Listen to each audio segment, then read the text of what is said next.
Om Sahana Bhavatu Sahana Bhunaktu Sahaviryankaravavahai Tejasvinavadhidamassuma Vidvishavahai Om Shanti Shanti Shanti Om Jaya Shri Krishna Chaitanya Prabhu Nityananda Shri Advaita Gadadhara Shrivasadi Gaura Bhakta Vrinda Hare Krishna Krishna Krishna Hare Hare Hare Rama Rama Rama Hare Hare.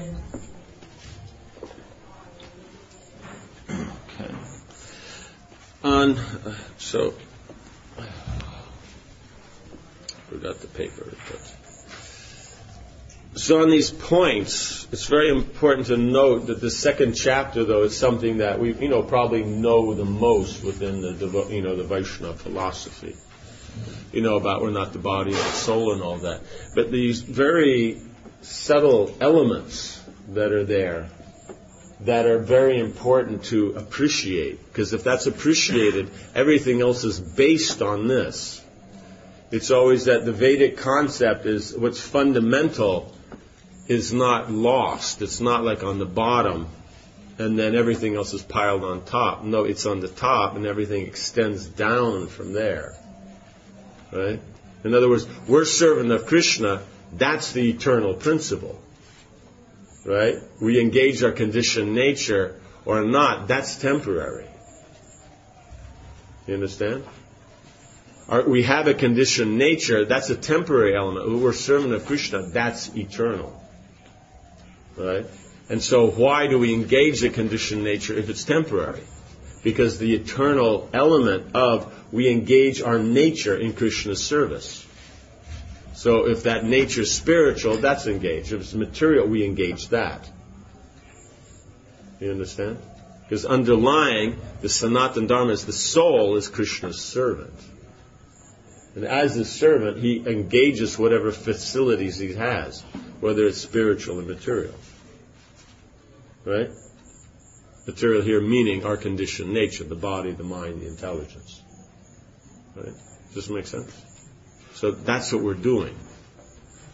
So these are very fundamental elements. So, in other words, because we're saying here Arjuna's, foolish for feeling bad about killing his relatives and all that, right? No? And then after that, having said that, then we, announce today's a fast day because it's, Rupa Goswami's or Bhaktisiddhanta Saraswati Thakur's disappearance day. Right? And then we fast a half day. So what's the difference? What's the point? Why are we saying that here the loss of the physical relationship is a sad thing?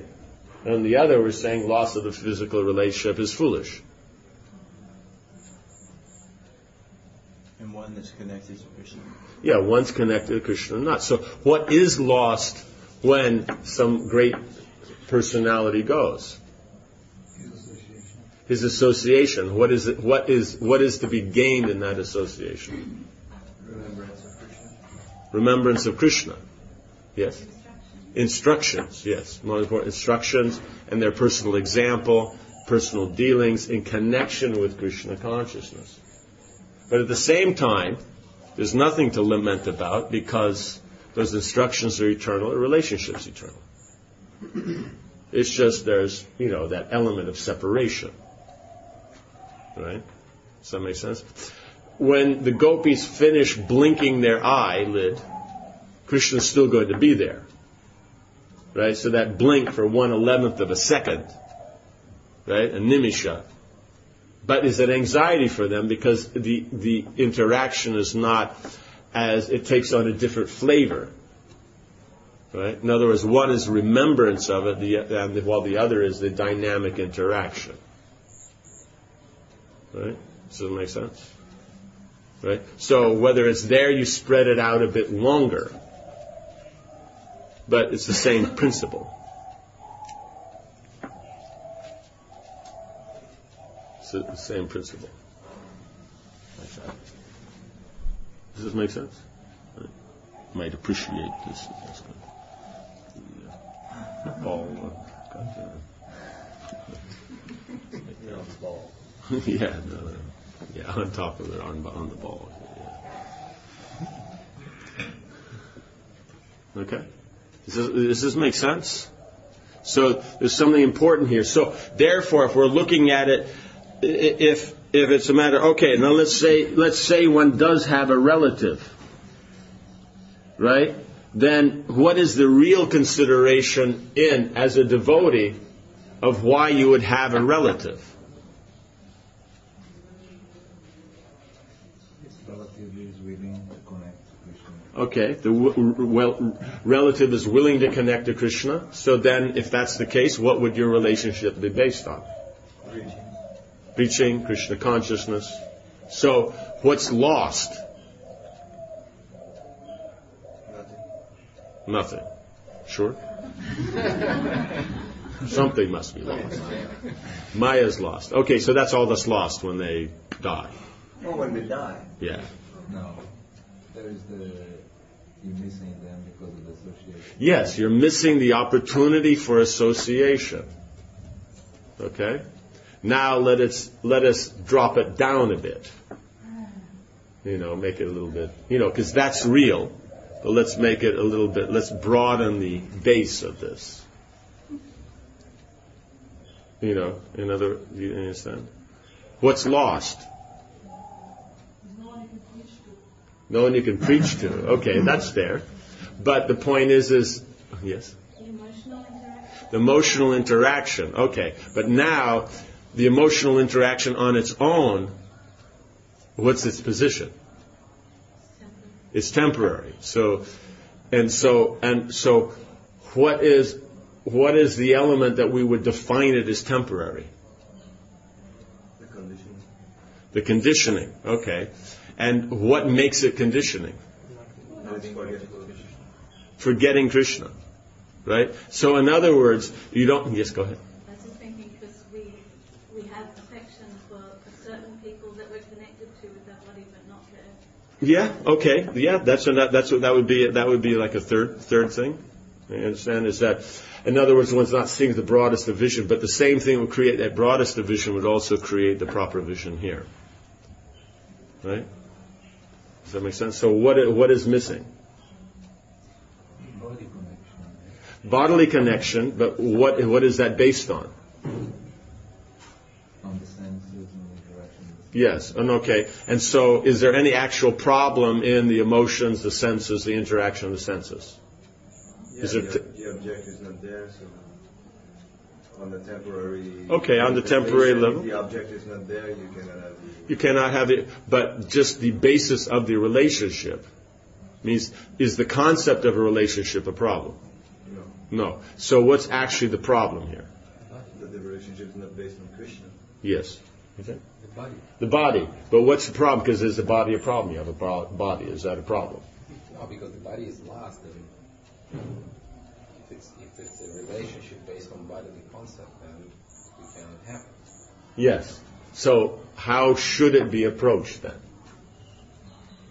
How should we approach why we have family members? Because, you know what I'm saying? In other words, parents have a child because they're thinking of that great dynamic, spiritual association that's going to be there. Right? Not necessarily. Not necessarily, because you're not exactly sure what you're going to get. Right? Madhvacharya's parents, they, I think, fasted on milk for 8 years or 10 years before they conceived him. Right? And then they got Madhvacharya. So I'm not sure that many parents are working on that principles necessarily. It means they want, so it's just a matter of how much they're committed, how much that is that determination. Does this make sense? So in other words, what is the motive basically of the parents to have the child?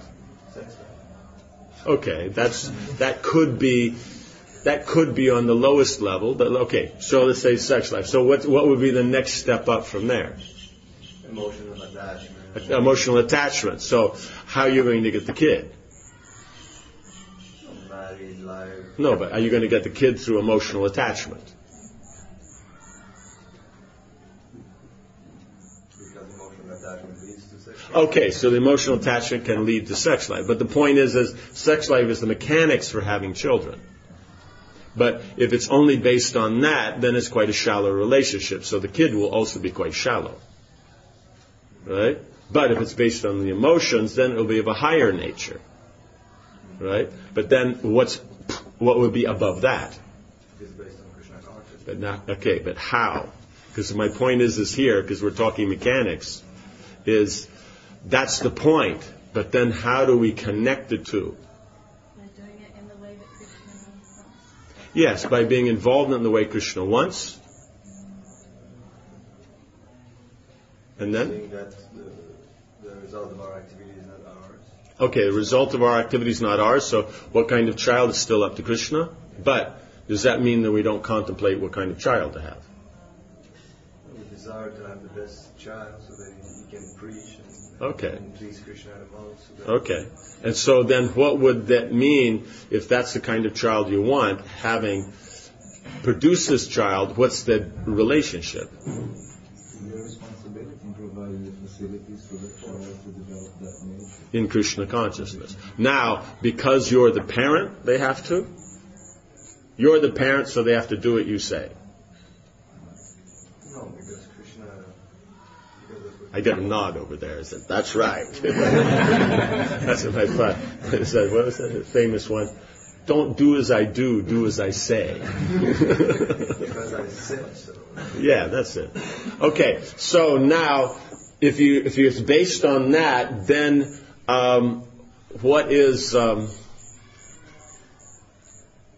what's the central element of the relationship then? That will be the example. Okay, it means to be an example, but here it's a matter because the parent said it, that's why you have to do it. Now the parent's saying, chant japa or go to the temple, so they're all good things, they're Krishna conscious things, but what's actually the motive behind the parent thinking that because I said it, the child has to do it? Principle of authority. Yes, the authority. What else? Yeah, just that sense of authority. So that's the motive behind it. They want to be in that position of authority. They want to have that control. Because if you have control, then what do you have? Enjoying. So I mean, if you control the child, then whatever it is that you're looking for in having the child, you feel you can get. Right? In other words, you think, oh, wouldn't it be nice if the whole family went to the temple now and it all went nice, we stayed together and took darshan and discussed the outfit and this and that. So you're thinking, I will enjoy like that. And then your kid says, no, I don't want to go to the temple. So it spoils your enjoyment.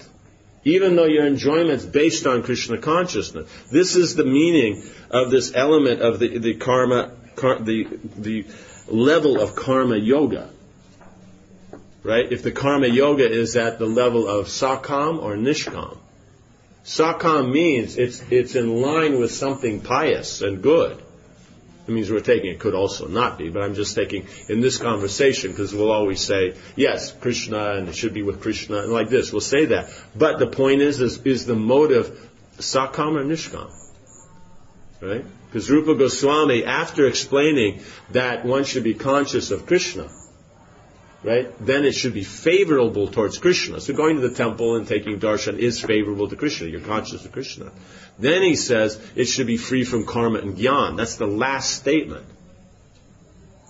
So is your desire to take your family to the temple free from karma and gyan? Right? But the point is more important, even if it's not, it's better than not at all. Right? Better that you're going to the temple for some other motive, but you're still going to the temple because it's connected to Krishna. But one should contemplate this and see, well, actually, I could be looking at it that, my duty to take care of my family, be Krishna conscious, be in that kind of association and all that, then what's going to happen? What's going to make the difference between if the child says no and your motive is based on sakam, or the child says no and your motive is based on nishkam? Your own sadhana won't be disturbed. Your sadhana won't be disturbed? You find a way of trying to believe in a different moment so the child will go in a different setting, will Yeah. accept it. Exactly. In other words, you actually will preach. Because the other one is because I said it, you have to do it because I'm the father and you're the child. And the other one is that I'm the father and this is the child, so therefore I'm responsible to see that this devotee becomes Krishna conscious. So as a preacher, right, if you go out on the street and you go up to somebody, hi, Haribol, we're out here, we're talking about Krishna and that. Krishna, who cares about Krishna? And then you're going to go, wait, I'm a devotee and you're a nonsense karmi rascal. You can't talk to me like that. Are you going to get very far? Are the other devotees in the temple going to say, yeah, you really told them, those karmi rascal nonsense? Is it going to work? No. What's a good preacher? He adjusts to the nature of the person you preach. Yeah, he adjusts to what's the situation. So then he says, no, Krishna, who cares for Krishna? No, so what do you care for? Like this. You catch him, you find some way to go with him. Right? His point is, I don't care. So you don't care. Anything else you don't care about, It's like that, what about, the political situation on Pleiades? It's like, what else, you know what I'm saying? So like this, you go on, you find something and then you bring them around. So that's going to make the difference. So that means, what is it going to mean? The person who's detached or the person who's attached, who actually is going to be the better parent? The one who's detached. Well, generally we think the one who's detached will be the worst. So, for those who are detached and are bad parents, is it real detachment? No, it's aversion. Right? It's a lack of responsibility.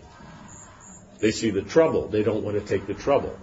So it's attachment to the action. Yeah, it's attachment, but they can't get done what they want, so there's aversion. Maybe they don't understand the duties. They don't understand it, so it's a lack of knowledge. Right? So it's like Krishna says, don't never be attached to not performing your duty. Yeah, never be attached to not performing your duty. Because there are times when you can't do your duty. Then when you can do, don't be attached to not doing it. Right? Because it does come up. Let's say you get sick, so you can't do your duty. Then you get healthy. Then you think, wow, it was really nice not doing anything. So now why should I do something? So the person who's detached also will, because of his detachment, will have a greater range of angle that he can use because he's not attached to a specific angle. Yes, because when you're attached, attachment is a quality of what element? Mode of passion? Okay. Yeah? Feminine nature? Okay. But I said of what element? You have 8 elements. Gross and subtle. The mind. Okay. Now, in Naishkarmya, how do you function on Naishkarmya? The intelligence. So, what's the difference between the mind and the intelligence in what they do? Knowledge. Okay. So the intelligence works on knowledge. That means your options of what you could do. While the mind just works on what it accepts and rejects. So the options are less. Yes, so the options are less because you've already chosen. So all it is that I'm going to enjoy in this way by how I think it should happen. You do that, it's nice. You don't do that, it's not nice. So therefore, you'll get anger after frustration. Right? Does that make sense? Right? While if you're working on the Naishkarmya, then you're working on intelligence. Okay, that didn't work. Then find a way to make it work. Right? And you'll use your intelligence to come up with a variety of ways to get it done. Does that make sense? You call this class, I say, Bhagavad Gita for better parenting. Nice seminar. Yes. Can one be on the platform of Naishkarmya and not be very intelligent? Can you be on the platform of Naishkarmya and not be very intelligent? How do you define intelligence? You know what I'm saying? Because otherwise there's so many ways you can define intelligence. not having in this example, not having a broad spectrum of ideas. Not having a broad spectrum of ideas. Means yes, because point is because of, now here's the it's both the strong point and the weak point of being a parent. Why is the parent a parent? Because he's attached. He's attached. So if you're attached, that's your motive. So therefore, even if you haven't thought about it and don't have a broad range, because you're attached and want the results, then you'll endeavor to get it. You understand? But if you're working on the platform of intelligence, then you'll use your intelligence to think, maybe you didn't think of it now. It's just like somebody said something, you didn't know what to say back, and as soon as you walk away or, then you immediately think of this great line that you could have said, right? So it always works. So like that, then it will come, and then you use it later. So it's slower, it's not immediate, but you will get it. You know what I'm saying? So you'll think about it and you will get the results. So it may take you longer, but you actually get the results.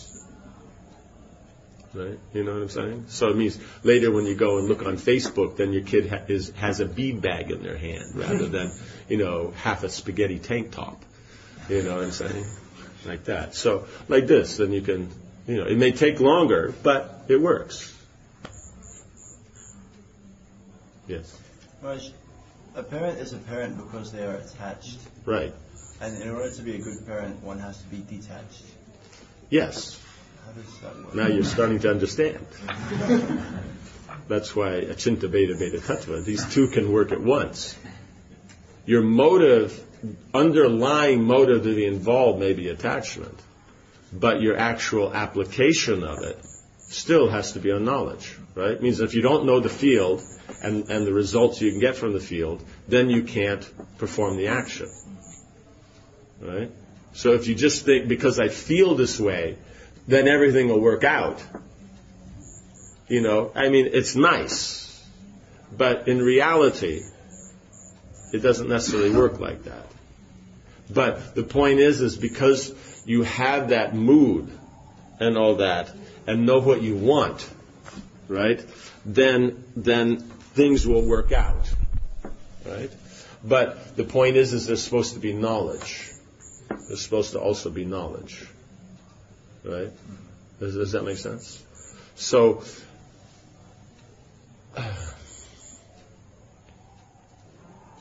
that underlying mood is important, but so with time you change it from attachment to what I want to attachment that I want that's connected to Krishna. Then it's attachment to, to doing things for Krishna.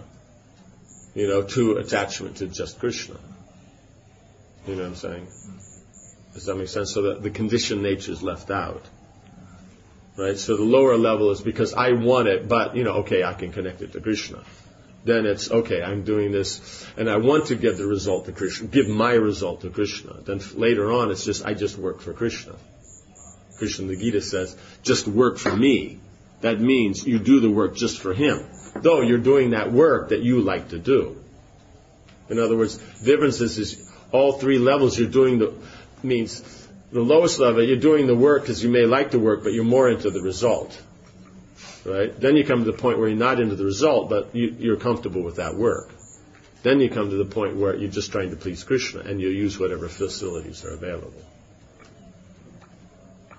Does this make sense? Now, in this, we're not how to say? So we see more here practical stuff, but there's the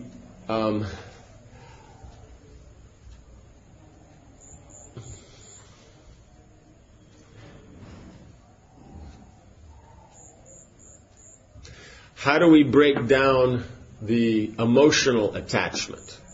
We have that emotional attachment. Okay, we accept that it's a motive that you're going to be involved in a relationship. The principle of relationship is good because ultimately there's a relationship between you and Krishna, you and the devotees.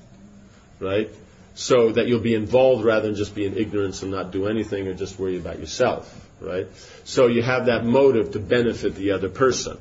And that emotional interaction is the basis. It's your prominent thing that you want to get from that relationship. How to connect that to Krishna? Knowledge. Knowledge, and what is this knowledge? Analyzing how it is already connected with Krishna. Already connected to Krishna, and how is that already connected to Krishna working?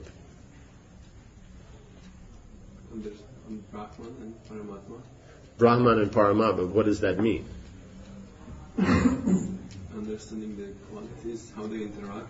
The qualities and the interaction. In other words, you're attached to a certain emotional experience. How does mechanically that emotional experience work? What is it about the emotional experience you want?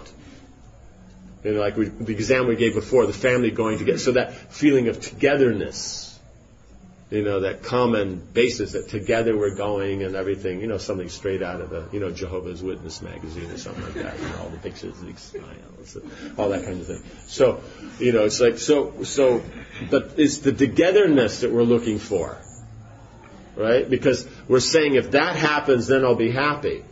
So our happiness is based on togetherness. And that togetherness, then, the form of it's going to be, as a group, the family is going to go to the temple and stay together in the temple and have interactions based on what's in the temple. You know what I'm saying? Does that make sense? So in other words, the sense of that togetherness, that's Krishna. Right? And the mechanics of how you would be together, that's Lakshmi. Right? So we can be servants to see that we perform those authorized forms. That's Lakshmi in serving Krishna as togetherness. Does this make sense? So that's the most technical, the most intellectual.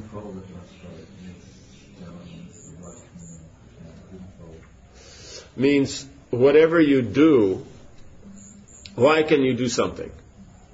Like, why do dogs bark? Okay, but that's the mechanics of how it works. But why doesn't it change? According to scientists, it should change. Why doesn't it change? And where is it given that way? Because what we're seeing, that's the creation of Brahma. So where is it seen that dogs bark and wag their tails? It comes from the unmanifested cause. Yeah. The primary creation, right? Means, in other words, Krishna manifests the creation. In other words, as the universal form, he creates everything and enters into everything. But in it's that primary state. It's not manifest. You don't see it.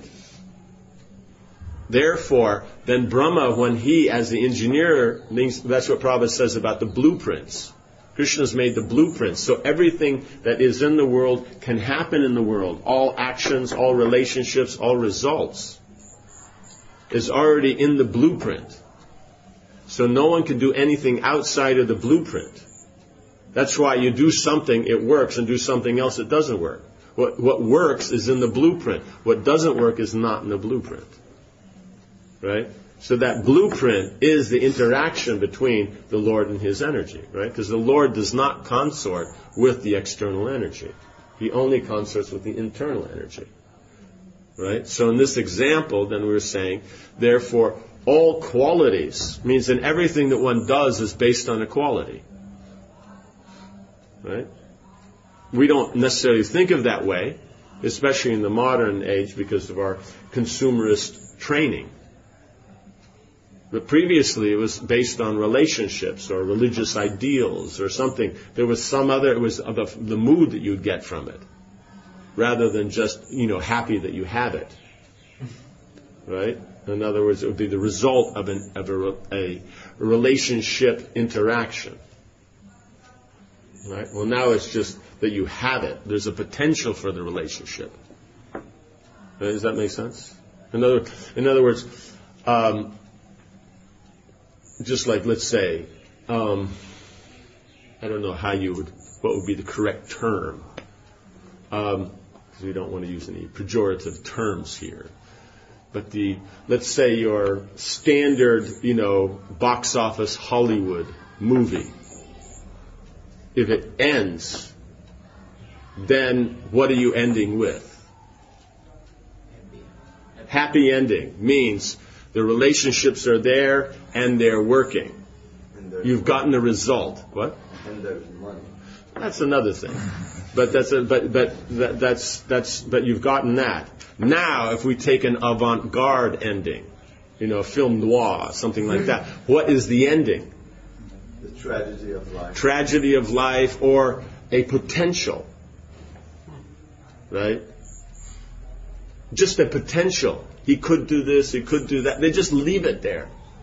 And so they're excited about that because it's potential, it's fresh, it's new. Well, the other one is you've just got the ending. That's old, boring. Of course, guy gets girl, hey, everything's got. But here he could do this, he could do that. It's like, you understand? It's just different attachments. One's attached to prayojana, one's attached to, options. Does that make sense? And each one will say the other's movies are stupid. Right? Does that make sense? Those who are, into art films can't stand good endings. To them it's the stupidest thing in the world. Right? And those who like standard movies think the art films, it's like a waste of time. Absolute waste of time, right? So both have this, where's the intelligence? Why? Because options are intelligence.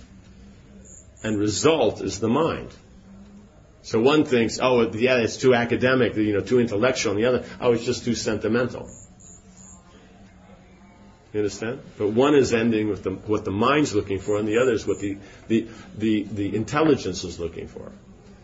The option, right? Prajumna is, the field is there, and then you have options. So they spend the whole movie to get to options. Well, the other one spends the whole movie getting through options, endeavor, and then, failed endeavor, then refreshed endeavor, and then result. Right? So in other words, of the two, which one's more applicable in your life? The result. Right? Because the options doesn't tell you what to do with them. Well, the other one has told you what to do. Whether it's right or not, you want to do what they do. That's another thing. But all of these movies sell more because even though it looks more pie in the sky, in one sense, it's closer to how things work. Yes, because you've gone through the thing. There's a field. You've made your endeavor. You've gotten your results, which is actually a complete pattern. Well, the other one is just you look at the field and this, but this adds something to the field and changes it, and that adds something to the field and changes it. They keep just morphing it until they come to one point and you go, okay, here's what I was trying to get to. You understand? So then it's a whole intellectual presentation. But they don't do anything because, and those who are into that won't tell you what is a real life, what you should do with it. Well, the others are very committed. No, you do this and whatever is their lifestyle, they're very convinced of it. Well, the other, they think just being intellectual, that's a complete lifestyle. It means, in other words, being an armchair speculator is actually fulfilling. Right? So they're both wrong. But at least the karmi, there's the concept of complete rasa. Well, for the jnani, there's no rasa to them as stupid. So that's why it's easier to preach to a karmi than a jnani. You think, he's intelligent, he's a professor, he's a this, he's a that. He would be easier, but actually he's tougher because he doesn't actually understand relationships. Intellectual idea of never reaching a conclusion. Yes, an intellectual idea of not reaching a conclusion. Otherwise, why would that be fun? Because it's speculation. The options are there to speculate, do whatever you want with. And they'll say, I came to an end, so it's finished. No, it's fresh, it's new. It's like, yeah, but, what to do. So, yes. And what about the conception of breaking the attachment by understanding its material futility, that I'm attached to my wife, she's just a bag of bones. Okay, so she's just a bag of bones. Okay, great. And she probably, Tell her that. Huh? What was that? No, tell her that. Yeah. No, it's just like but I'm just saying. Just a funny point on this is that one time I was here. It would have been probably like 74 or something here in Mayapur. There's this one devotee named Bhakti John, very, very far out devotee, very eccentric, but very intelligent, like that. So he was always, doing something like that. And then this new brahmacharini came to Mayapur, and he had his friend. They'd always hang out, Bhakti John, this other devotee. And then this girl came. She's very, very attractive. And so then they both, she just came in and they both saw her, so the one then says, another bag of stool or this or that, like that. And like that. And Bhakti John said, yeah, but she's got all the stool in the right places. Like that. So, okay. Right, so in a broad sense, what you're telling us would lead to a community based on relationships rather than rules. Yes, based on relationship. Rules define so that the relationships will go properly. Why say there should be fidelity in marriage? Because if there's not, the relationship breaks.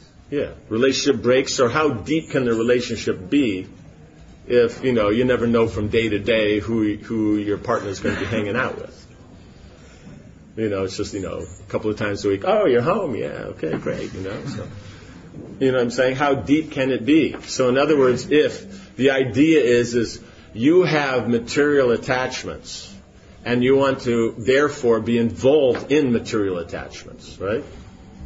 Wouldn't it be? If you have material attachment, you want to be involved in an experience that deals with that material attachment, right? So then, if the material attachment isn't technically fulfilled, will you be satisfied? No.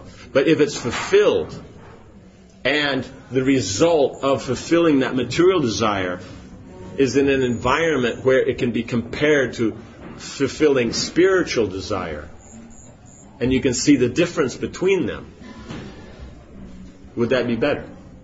So now, would you want to compare a not really well performed and therefore proper result material desire against the spiritual? Or would you want to compare something that's been properly done, you've gotten the full result that you can get on the material platform, and compare that to spiritual? Which would be the advantage? The second. Because in the first you may maintain the doubt that I didn't really get it, so I can't really compare. Yeah, because you might think that if I'd done it this way, then it would have been nice. But that's why the Vedas explain how to, it means that dharma, artha, and kama, right? They explain this, or moksha, because these are material concepts. But they explain, you want artha, this is the way to do it, because then you've done it, and then when you've done as much as there is, then you get bored. Right?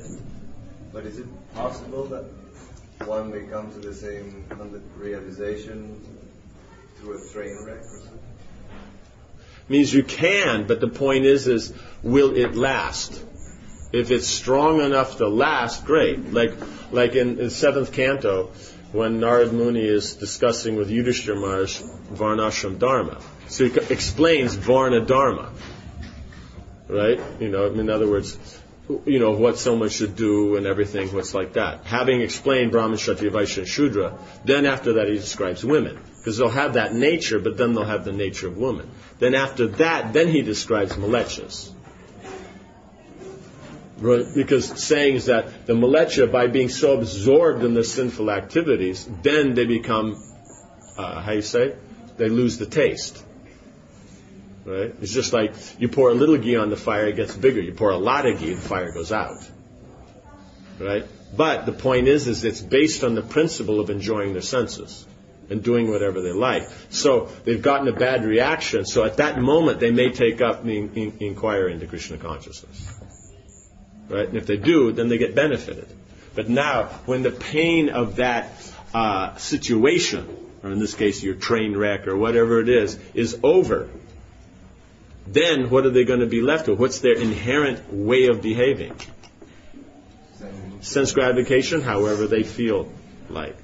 So, if they've made enough advancement, so now they have faith in Guru, Sadhu, and Shastra, and they won't do it by however they feel, and they'll do proper, then great. But if they don't, then what happens?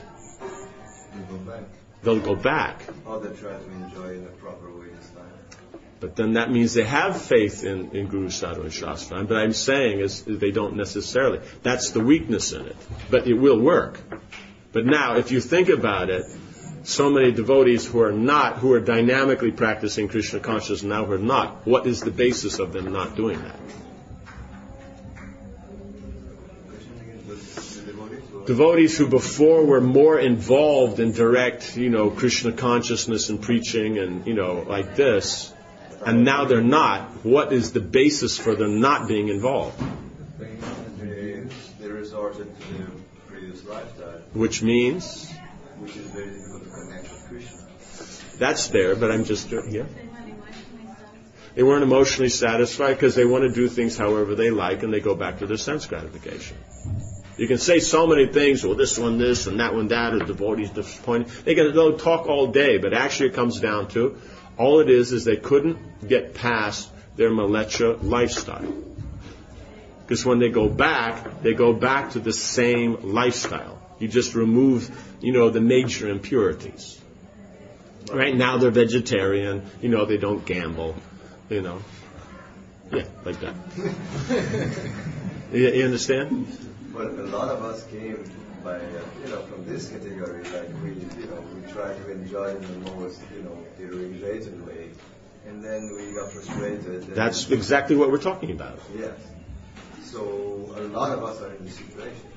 Yes, so that's the point, is that's why through knowledge, in other words, the mind has a particular kind of, what do you call it? Predilection. And there's also another word like that? Predisposition. Yeah, like this. That in a way of thinking and culture and emotions, then how are you going to change it? By education. That's the easiest. Otherwise, what's the other option? Experience. Which means then you have to get kicked around the block a little bit more, right? So you've been kicked around the block enough. So now you're willing to take it up. Now if you take up intelligence, in other words, this section is called Buddhi Yoga, where we're supposed to discuss. If you take that up, then you can change how the mind looks at things. Right?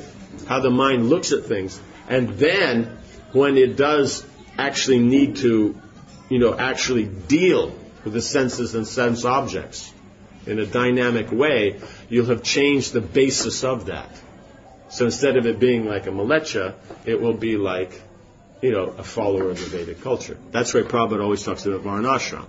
Which is better, malecha culture or Varnashram?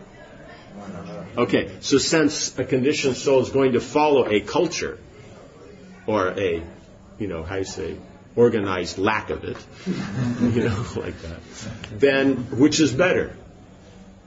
A pious culture or an impious culture? Right? So that's why Prabhupada talks about Varnashram. Not that we really care about Varnashram.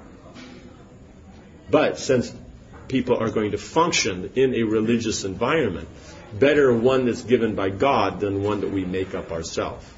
Could you summarize that we have had many failures in the West because the Buddhi Yoga wasn't properly or not enough? Yes. But no, it's never not enough. It's a matter of whether we take it. Okay. The Buddhi Yoga itself is enough. No, I mean, in attending... Oh, yeah, in attending. Because what was in the beginning of the discussion, when it came to something where it was very obvious about, Maya and Krishna, what would we say? We pick Krishna, right? But the point is that thing that we were talking about, that mundane situation, and Krishna, was there a gap between them in practical application? Right? Because the Grihastha thinks, I take my family to the temple, that's Krishna conscious. They don't go to the temple, they're in Maya. Okay? And because I'm attached, so therefore, just because I want it, it should happen. Right? So now, they can't see that they're starting with this actual situation their family's in, and then the ideal that they want to get them to. And they think just because I feel like that, it should happen. Okay, nice. If you feel, so that's spontaneous devotional service. Great, you feel, so you should. But are you dealing on that spontaneous spiritual platform with the family, or you're dealing on a spontaneous mundane platform? Right? So those things that you can directly do, that's the best. You can't, then you see, these social elements and other, techniques and all that would work better. Then that's the next. And if that still doesn't cover the attachment, then you have to get down to what he's talking about, is breaking down the attachment itself, that actually what you're attached to is still Krishna. But you think it's the body and you think it's the relationships. Yes. This middle concept, social element, I don't understand. Social element means, okay, I didn't get a good result by, being so strong, so I should try being a little more soft. And like when you go to a self-help seminar, they're going to tell you all this stuff like that, What is it? What's that one? I can't remember the first part of it. The last part of it is let God. Let go? Let God. Oh, let go, let God. Yeah, like that. It's like, in other words, I'm so attached to the thing, so I gotta, distance myself a little bit, and so therefore, I'll let go a bit, and so I won't be so, and then I'll be able to see things better, and, let God, reveal something, then I can do it, right? So this is one based on understanding that in prayojana it only comes by God's grace, but they're actually thinking that I'll let God and then I'll do it. You know what I'm saying? So they all have their little things, like what do you call it? The law of attraction and what? Yeah. The law of attraction is just you let it attract, So they take one part and they get some idea, but it's still. Does that make sense? This is the way of dealing with the attachment? What I'm saying is that's one level of dealing with the attachment, is you're dealing with the application of the qualities. But if that still doesn't fully connect it to Krishna, you can see is okay. But the point is why are those rules there? They're there by Krishna. Krishna said this is how you're supposed to deal. Right? Krishna explains, you have this kind of relationship with these kind of people, and this is how you're supposed to deal. So you're basing it on that. Right? Does that make sense? So either Dharma, Artha, and Kama there. If not, then you look at this moksha aspect, that actually it's because ultimately it's Krishna. What I'm looking for is Krishna. Right? So it's not dynamic there, because you're going to have to do something. Right? So now, best is that you see it in that knowledge, and then you act in such a way that's also based on Scripture. Does that make sense? It's approved by Scripture. Then it's balanced, because then your Dharma, Artha, Kama, and Moksha are all based on Scripture. And you're doing all that in support of God consciousness. Right? Trying to serve Krishna. So what we're trying to say is that these things have to be practically applied. Right? Because the point is what Krishna's saying here is the body is temporary, it's going to die. There's nothing you can do about it. And the soul is going to live forever. And the soul's so small, you can't do anything to it anyway. In other words, you can't kill the soul. It's impossible. It's too small. And the body is never going to stay. Right? So why are you lamenting? The body's going to go and the soul stays. You say, well, I can't kill the body because you think they're the body. No, they're the soul, so they're not going to die. Right? And you think, well, I killed Bhishma. You never killed Bhishma. Because the actual Bhishma is the soul, and the soul's still alive. Right? So you can actually start to see then you can break it down, which will be in these later chapters, how the work is going, how the understanding of that, how to combine understanding and work. Right? That's going to be the next 3 chapters. Yes? Since all the souls are individual, if it is possible that one soul, one eternal soul, has some relationship with another eternal soul, Based on what? Based on what? Yes. So, like, what God saw Mangalaj to be able to present it persuade me that some relationship on that level, it's easier to understand. Is it possible on the lower level, like attachment is there between one soul and another, and since losing the body means losing the ability to communicate, because whether more. Yeah, but this is my point: is what's communicating? Love, but what's it based on? Doing something to Yes, but where does that feeling come from? Means in English you have the term fall in love. Yes. Right. And now it's just something new, I think started in the 80s or something. Fall out of love. What happened? That's what I said, but like that, but they use it all the time. In other words, you love somebody and now you don't. I'm talking about I know, but I'm giving you an example. Where did the love come from? You have dead matter, right? Right?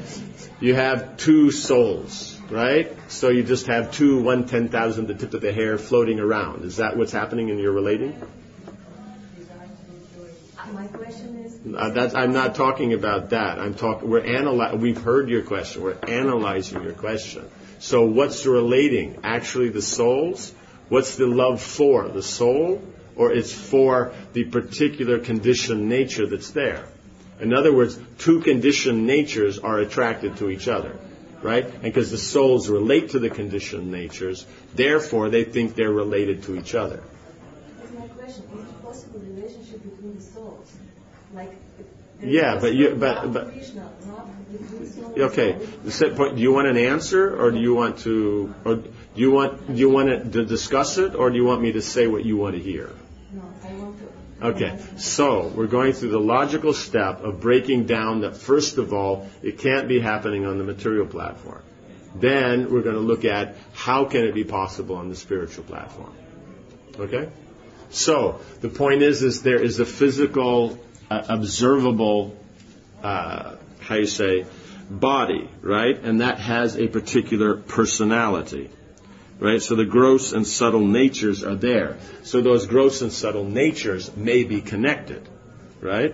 But the point is, why is the particular soul in that particular conditioned nature? What caused it? His desires. His desires? And the reaction of... Yes. In other words, they're karma. And so the point is, since there's only so much karma that you can do, so many varieties, there's going to be something that matches. Does that make sense? This person performed this sinful activity, became a dog. That person performed that same sinful activity, also became a dog. Now they're friends. Right? So it's not that the souls are friends, the conditioned natures are friends. But the souls identify with it, so therefore it appears that it's there. But that conditioned nature has already been defined by Krishna. And the working principle behind it, as we said, is in the primary creation. Then there is the sense of that kind of interaction. It's already defined there. Based on whatever it is. You say love, or attraction, or affection, or excitement, or whatever it is that you would say is the common element of the relationship. Right? So that element then is originated in Krishna. So therefore it goes on eternally. The soul's connection with that conditioned nature, that's what's temporary. So in this life, then they have this nature. Those natures match.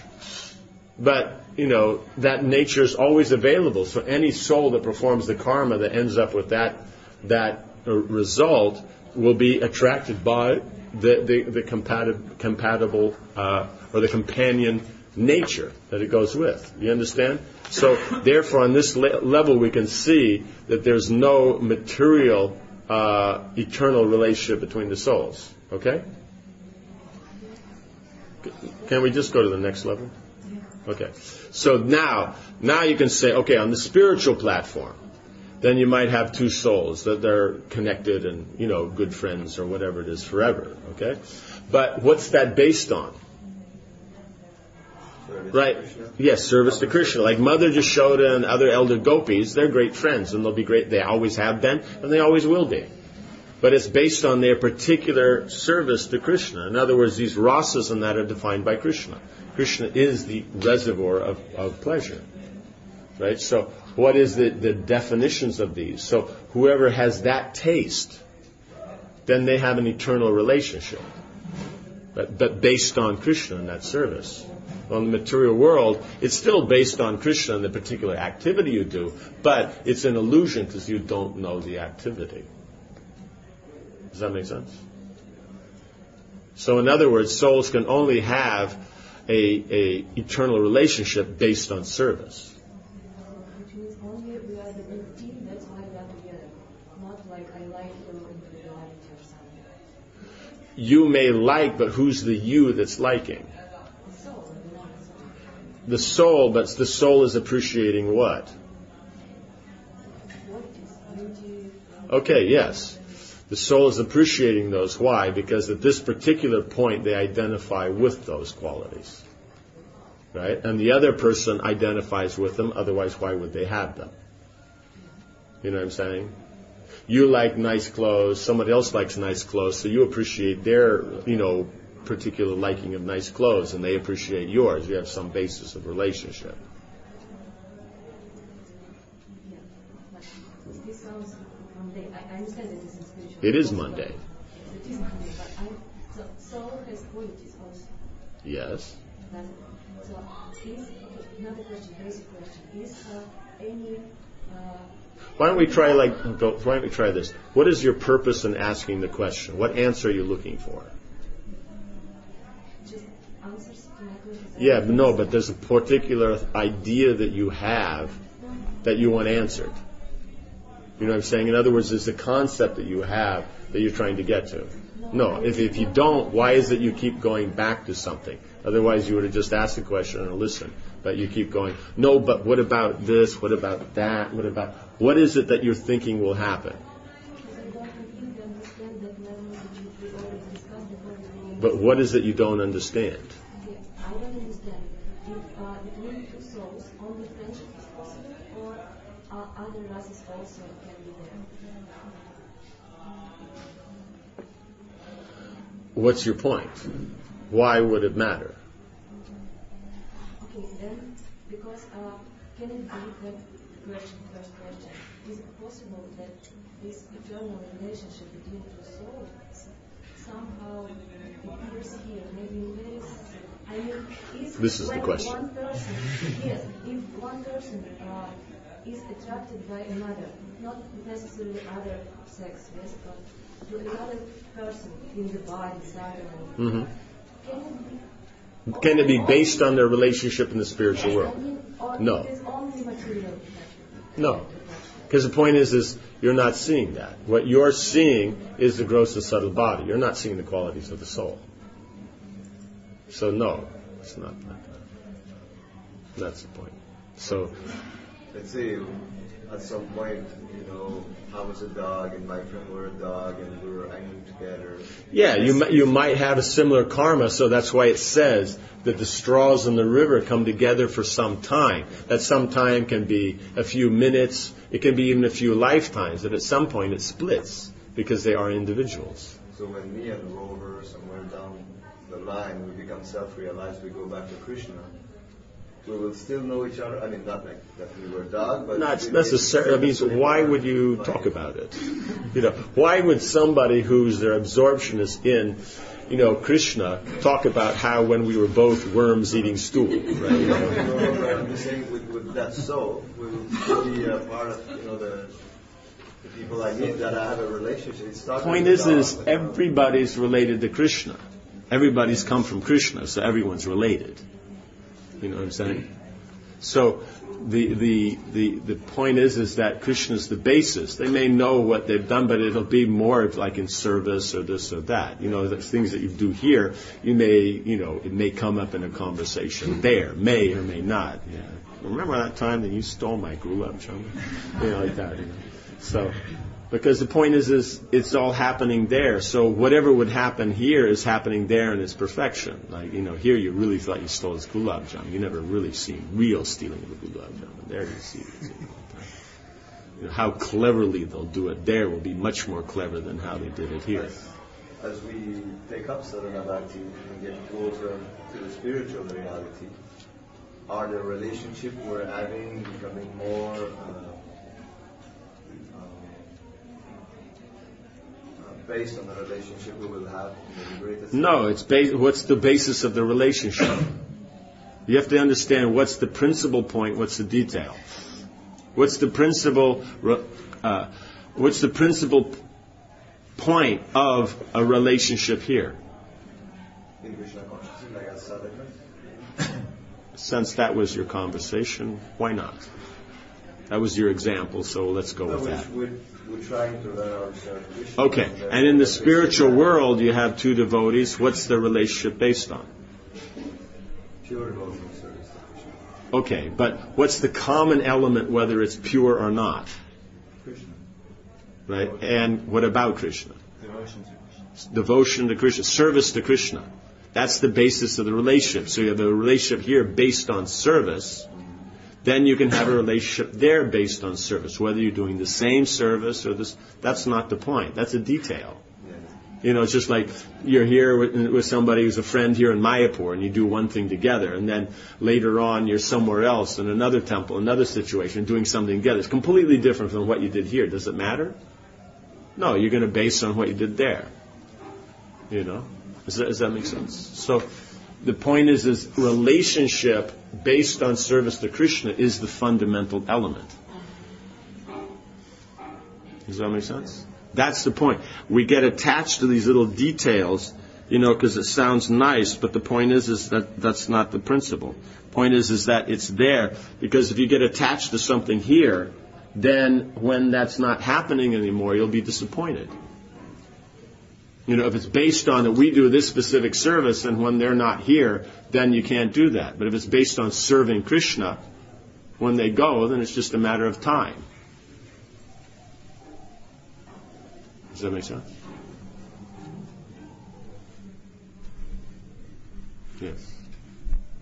Are our souls completely identical? Are the souls completely identical? What do you mean by identical? I'm trying to... Are they all exactly the same 1/10,000th at the tip of the hair? Well, I'm trying to figure out personality and material conditioning. Material conditioning is what's set by the modes of nature. There's 8,400,000 species of life, and then little detail within that. So would a soul in the spiritual sky like all other souls equally much, or is there some kind Why would they have to like equally much? What's the necessity?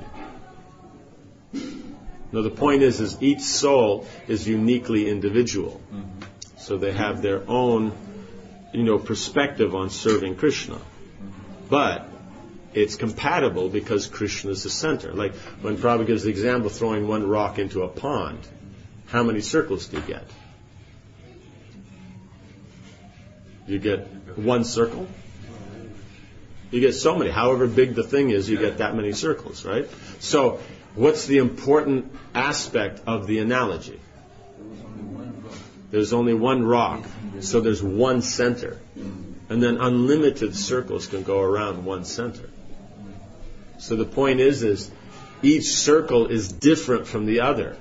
They're all circles, but each one has a different size. So that means each soul is individual. But each soul is centered on Krishna, so therefore they have no problems working with each other. Right? And so depending upon what service you have, that's where you're going to make your friendships. Mother Jashoda is going to hang out with who? The gopis. Yeah, the other elder gopis. Right? That's going to be her friends. What about younger gopis? Are they her friends? No, they're like daughters. Yeah. What about the cowherd boys? They're more like sons. Right? I'm saying. But they're going to be friends. The cowherd boys, right? Who are they going to hang out with? Yeah. And what about the older gopis? They're like mothers. They're like mothers. So in other words, you interact with these different groups, but your friendship, your closeness is with those who like-mindedly serve Krishna. Right? But there's a difference. Otherwise, what's the importance of expanding the souls if they're always all exactly the same? Right? Then why do you need everybody? That was my confusion. Yeah? No, but each one's unique. Same time as Radharani is the complete energy of the Lord. So whatever variety there is in any aspect of Krishna's unlimited energy, which means unlimited variety, that's found in her. That's why she's the perfect devotee. Well, in us, we will be different from another soul, but only we'll have a particular range of qualities. But it's finite. Right? While another soul have a different range of qualities. Right? But someone who's bigger in the position, they have a broader range. Right? But Radharani has the broadest. That's why she is the only one who can completely fulfill all of Krishna's desires. So everybody else can assist in that according to their nature. So in their since Radha unlimited, qualities to serve Krishna, the qualities that individual jiva has, he assists in those qualities of Radharani. Right? So in other words, she's already serving Krishna, plus you have another living entity who's adding to that service in those qualities. And that way then unlimited souls can be assisting Radharani serving Krishna. Does that make sense? Yes. Does it mean that here in material world, there is no, we can develop real relationship only, eternal relationship only with Krishna and Guru? Yes, for those. No, you can develop with the devotees, but it's based on service. It's not based on anything else. Okay, then the question is, I'm sorry, that if I'm making garland, another girl is making garland, and tomorrow she doesn't come, the only thing which should matter here is that someone else is making garland, because service is important. So I should not be upset, because any feeling of being upset that there is not that girl anymore here is material. Any. Okay, what about that you inspired each other in making garlands? Is that material? So then, why do you say that's the only basis of the relationship? I try to catch this point of attachment. Yes, but point is the problem is not the attachment; it's what you're attached to. How you see it in relationship to Krishna. So if you're attached to that they do service for Krishna nicely and you're inspired by that, then that attachment's not bad. If you're just attached to it because you just on the mundane platform like that particular quality, then that's a bit mundane. But at least if then you use it to socially deal properly and then you're emotionally balanced, so therefore you can do your service nicely, then that's good. Well, some don't have friends at all, and so they're emotionally unhinged and they can't do anything properly. Does that make sense?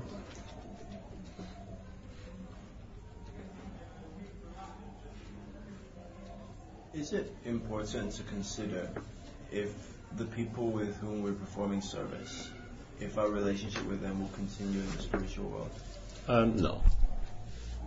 You don't have to go. Are you going to be there in the spiritual world? Can you fill out this questionnaire? Where will you be in the spiritual? Which particular realm of the spiritual world? What's your address? Yeah, what's your address? You live on the first gully or the second gully? Like that? No. But you're generally served by who has the same, philosophical determination in line. There's got to be some commonality in your service to Krishna. Does that make sense? Determination and line. Means, in other words, someone else who wants to go to Vaikuntha and you are going to Vrindavan, what's going to be the basis of your relationship? Appreciation for Krishna. Okay, as long as they appreciate, they're into Andal's prayers and stuff, so they may appreciate what you're doing. So there'll have to be some common point there. But the point is ultimately they're going somewhere else than you. So how deep it will be, there'll be an appreciation of it. It may not be that deep. It may be something else. They're just so focused and determined in their service to Vishnu, and that inspires you to be determined to serve Krishna. So you may appreciate that quality, and so like that, then you have a good relationship. But ultimately, they're going somewhere else.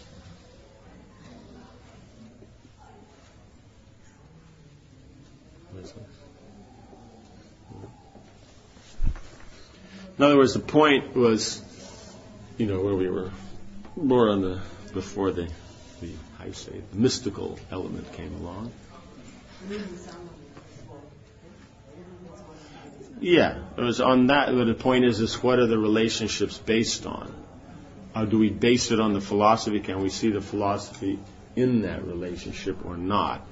If we're able to, then you understand what the second chapter is talking about. If not, then even though we've heard the words, we haven't realized.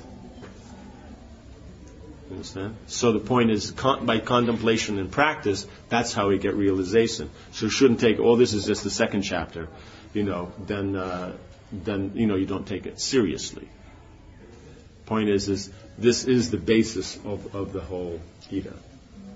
Right? So everything else will be based on this. They said that the whole Gita is contained in this chapter. Yes. So verses 38 to 53, Buddhi Yoga.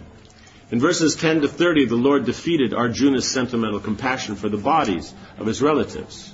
And in verses 31 to 37, the argument based on sense enjoyment was rejected. It was the bodies of his relatives, because he's seeing that that's the relationship. No, it's actually based on the soul. Right? So you're trying to serve Krishna, they're trying to serve Krishna, and you have compatible conditioned natures to serve Krishna with. So that's the relationship, not the body. Right? In other words, the parent wants to serve Krishna through training a child, and the child wants to have a parent to raise them. So you have compatible relationship. But the basis is becoming Krishna conscious. Right? Does it make sense? Okay. And then the argument based on sense gratification, that's temporary anyway, so you can't base something on that. It has to be on something more. You base a relationship on sense gratification. When sense gratification is not there, the relationship breaks. Right? So then that's the most temporary of anything. Right? The emotions are a little longer. Right? The Krishna consciousness, that's the eternal position. In verses 38 to 53, Krishna defeats Arjuna's argument that fighting will bring about sinful reactions. In his commentary to verse 238, Sri Baladev Vidyabhushan writes, did we do this? Yes. How far did we get? Yeah, we finished, in other words, in results, that paragraph. So we're verses 38 to 39. Yeah. Okay.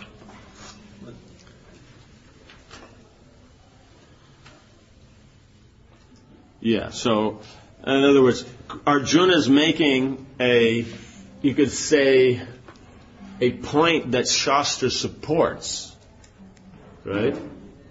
But in applying the Shastra, what do you have to consider? Time, place, circumstance, right? Because you're taking a body of knowledge, right? Which is jnana, right? Right? What are you studying? Right? What part of speech do you study when you look at the field of activities? No. Nouns. That's all you can study is nouns. Or past action, but then you're looking at it from that aspect of how it transformed the nouns. Right? But if you're going to apply that knowledge to the present, the application is done through what part of speech? To the verb. And the verb controls what? Complement. The object. Complements the object, but it's dealing with, what does it directly deal with? The time, the place, and the circumstance. Right? In other words, the mood, the situation, past, present, and future. Like that. Does this make sense? So this is what it deals with. So if one doesn't apply that, so that's where the weakness, because one can say, Arjuna's argument is nice.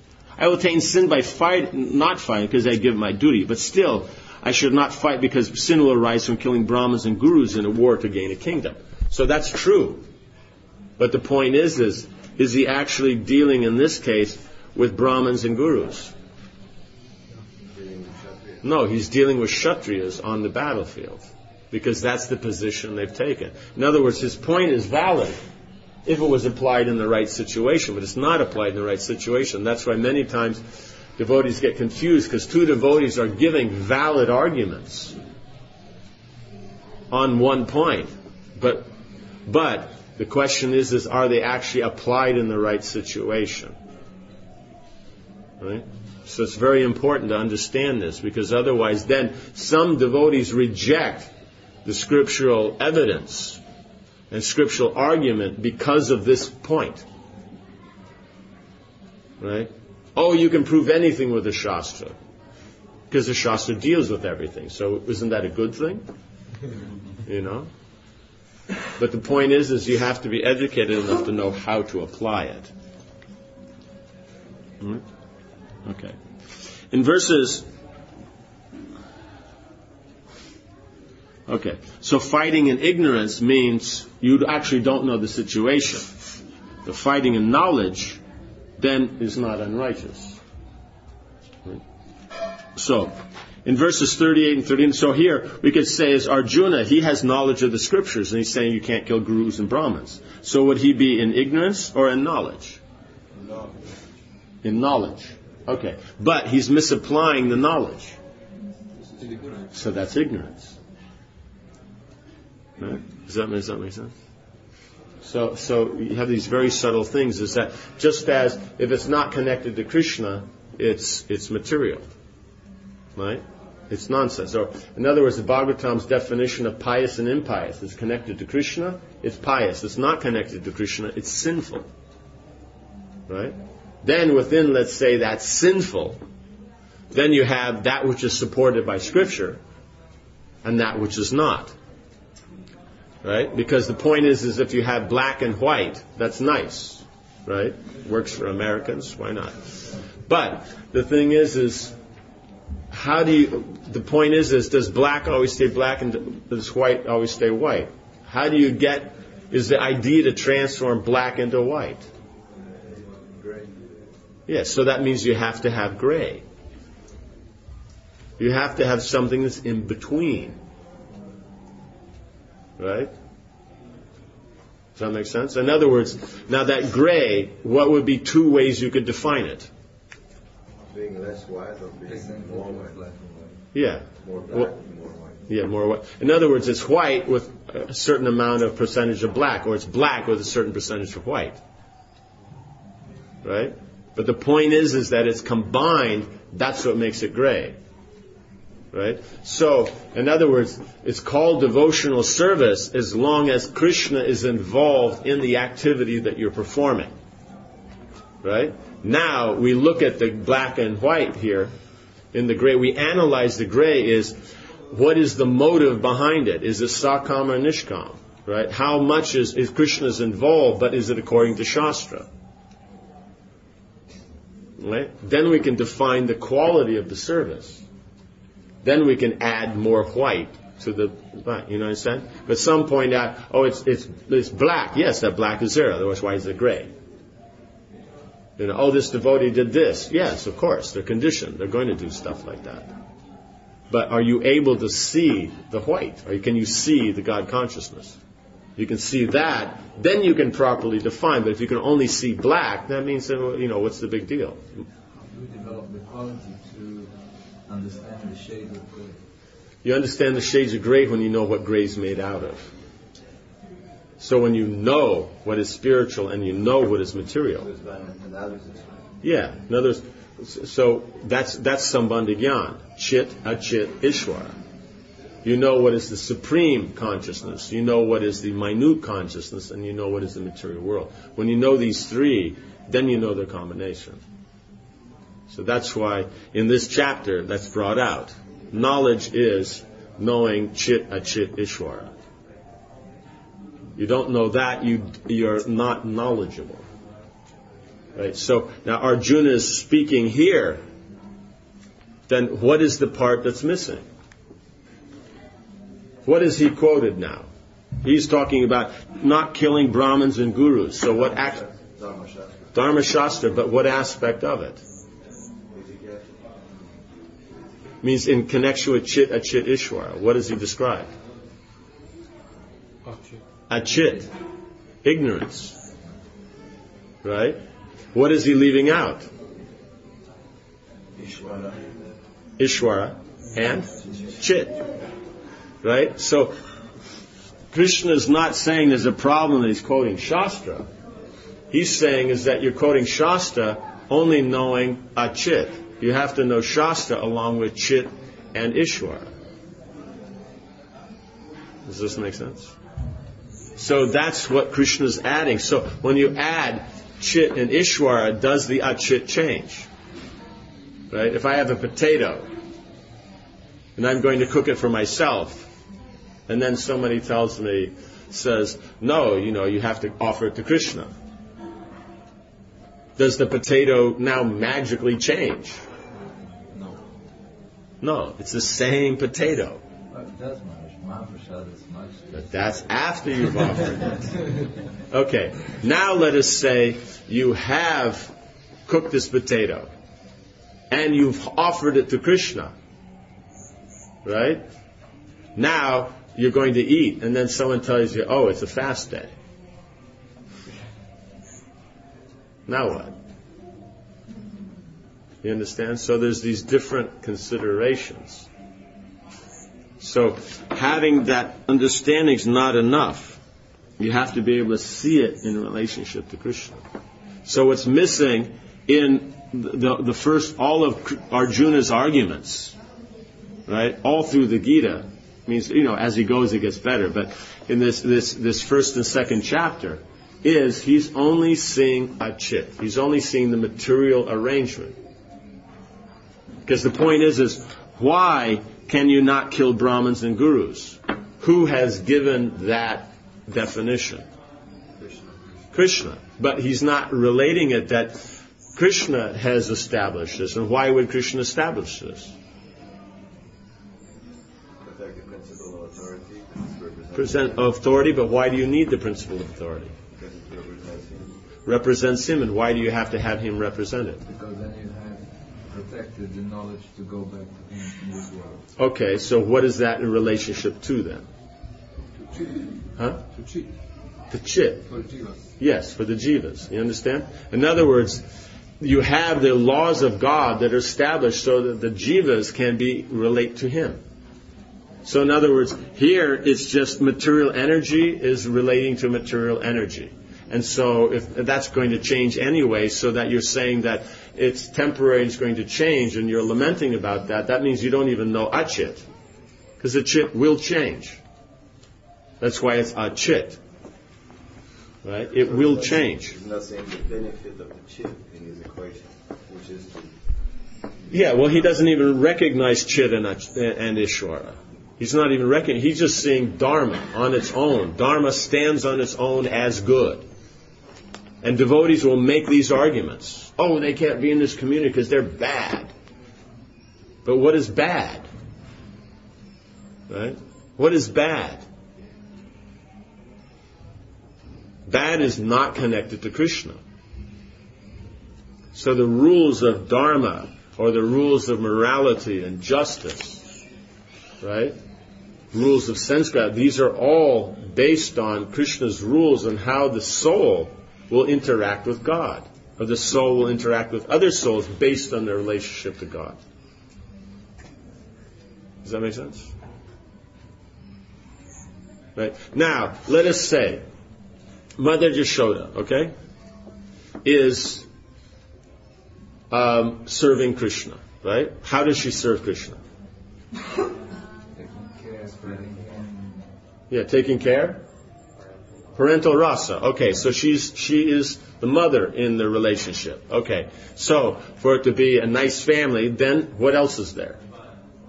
Father. That's Nanda Baba. Okay, now, if Nanda Baba is there, right, and that's a constant principle, how much time does she have to think about Krishna? Okay, let's take it a step further so it makes more sense. Okay, now if there was not the principle of a husband and wife have, how you say, as long as their relationships last, they have fidelity, then Mother Yashoda would have to spend time trying to find another husband, another guy to be with. Right? Now, will that take away from her service to Krishna? Right? Because the mother, her whole focus is on the child. Yeah, but now if she has to look about for her own partner, where's her focus? On the new partner, or finding the new partner, developing that relationship, being comfortable. So where is the time for Krishna? You understand?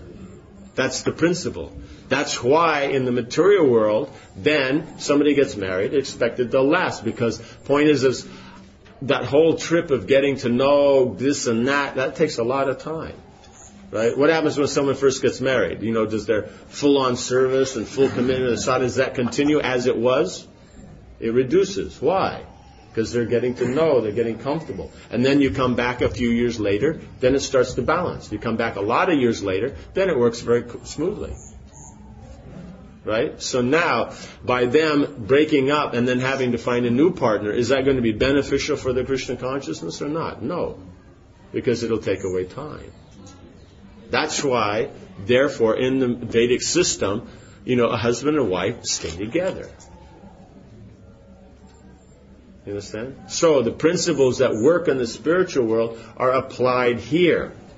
Now when people see these rules here without understanding, Chit Ishwara, then they don't know the nature of the material world, so then they think that it's going to last eternally.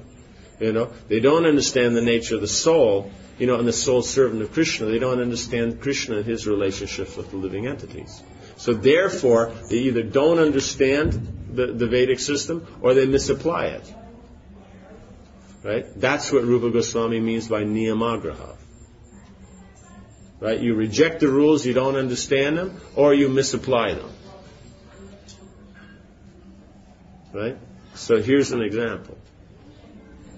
Right? He's a pious person, so he's not going to come up with some modern, concepts. Though Krishna will bring them up. Right?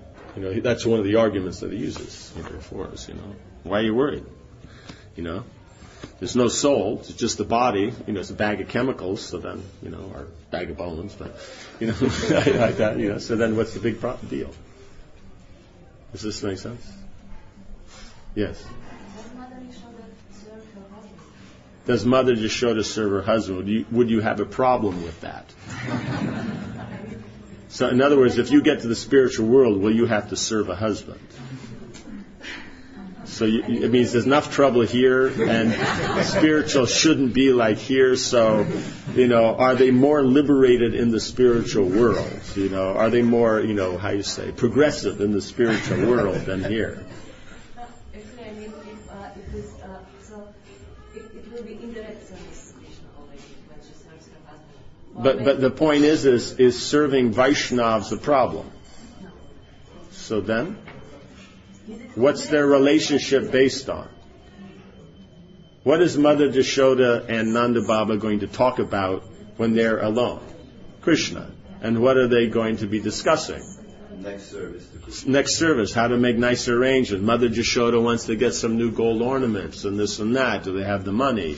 Or this and that. Or Nanda Baba's thinking about doing this. Krishna's favorite cow. He wants to create a new facility. It's like this. So that's what they're going to discuss. It's all about Krishna. So. And Krishna is pleased when the Vaishnavas is pleased. Yeah, when the Vaishnavas cooperate together to serve him, then he's happy. And then there has to be some basis of how they interact. There has to be some difference. So then how they'll interact, and that will create something more. Right? Does that make sense? It means the parents are going to, let's say Nanda Baba with other men or Mother Yashoda with the other elder gopis, then they're going to discuss from the same point of view. Right? So, one, there's a cooperation, so that's very nice, and that's going to be the major platform. But now, if Nanda Bhatta discusses with Mother Jashoda, there's a difference of nature. Right? And so that discussion, that will bring out things that may not have come by just the men with the men, women with the women. Right? So it's going to add another flavor to the relationship. So they are going to act in their capacity. Does that make sense? Yeah. So it's all there. The point is why there's rules here is because that's what's there.